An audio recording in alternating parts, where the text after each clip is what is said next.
छत्तीसगढ़ प्रदेश के समस्त कर्मचारी, अधिकारी, शिक्षक, तृतीय वर्ग, चतुर्थ वर्ग कर्मचारी संघों के आह्वान पर अपनी 2 सूत्री मांगों को लेकर आज दूसरा दिन भी अनिश्चितकालीन आंदोलन जारी है।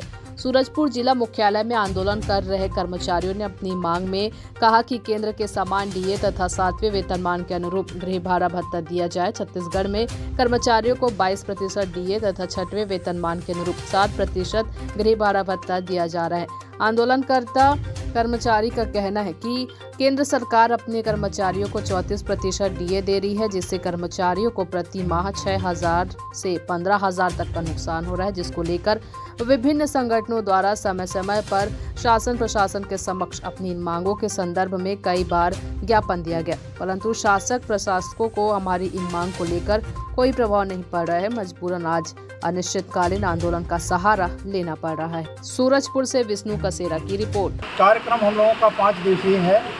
आज से शुरुआत है, शंखनाद करके आज से हड़ताल की शुरुआत की गई है। इसमें हमारी 2 मांगे हैं प्रमुख। एक, केंद्र के समान 34% भत्ता, महंगाई भत्ता, और 7वें वेतनमान के आधार पर गृह भाड़ा भत्ता। सिर्फ 2 मांगे हैं, जिसके लिए हमें बार बार आंदोलित होना पड़ता है और शासन पर कोई अभी तक ध्यान नहीं दिया गया है। अभी तक हमारा 2-3 कार्यक्रम हो चुका है। आज तीसरा चरण है। इसमें 5 दिवसीय कार्यक्रम है, 25 से 29। इसमें हम लोग धरना प्रदर्शन करेंगे। अभी जैसे आप लोग हड़ताल में हैं, तो कार्य जो आप लोगों का है कैसे संचालित हो रहा है? कार्य बिल्कुल नहीं हो रहा। अभी हम करीब 10-12 कार्यालय घूम के आ रहे हैं और लगभग कार्यालय ठप पड़े हुए हैं। आगे क्या मांगे हैं?